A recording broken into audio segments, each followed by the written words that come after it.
Hi hi அன்பான உறவுகள் அனைவரும் எப்படி இருக்கிறீங்க? நான் பயணித்த பயணத்தில் தோப்புருக்கு கொஞ்சம் முன்னே நிற்கிறேன். தோப்புரிடம் சந்திக்கு கொஞ்சம் முன்பாக நிற்கிறேன். சரியான மழை, இனி நனைகிறதுக்கு ஏதாவது ஓரம் கட்டிட்டேன். ஏன்னா கொண்டு வந்த உடுப்பு, பேக்கு, நான் உடுப்பு எல்லாமே நனைஞ்சு போயிட்டு, அதுக்காக ஒரு ஓரத்தில் நிற்கிறேன். சரியான மழை, பயங்கரமாக இருக்குது.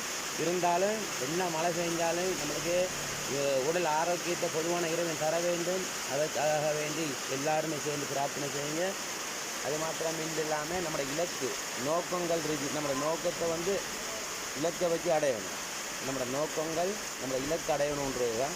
நீங்களும் உங்களோட ஒத்துழைப்புகளை சந்தவனமாக இருக்கிறீங்க. அனைவருக்கும் நன்றிகள். இன்னும் கொஞ்ச நேரத்தில் நான் தோப்புற போய் சேர்ந்துருவேன். இப்போ போயிட்டுருவேன். சரியான பயங்கரமான மழையாக இருக்குது. நீங்களும் பாருங்கள். என்ன பார்த்தீங்களா எப்படியான வெள்ளம் போகுதுன்னு சொல்லி. சரியான மழை பெய்யுது. சரியாக உறவுகளை உங்களோட ஒத்துழைப்புகளுக்கு என்றும் நன்றி. நான் வாரம் போயிட்டு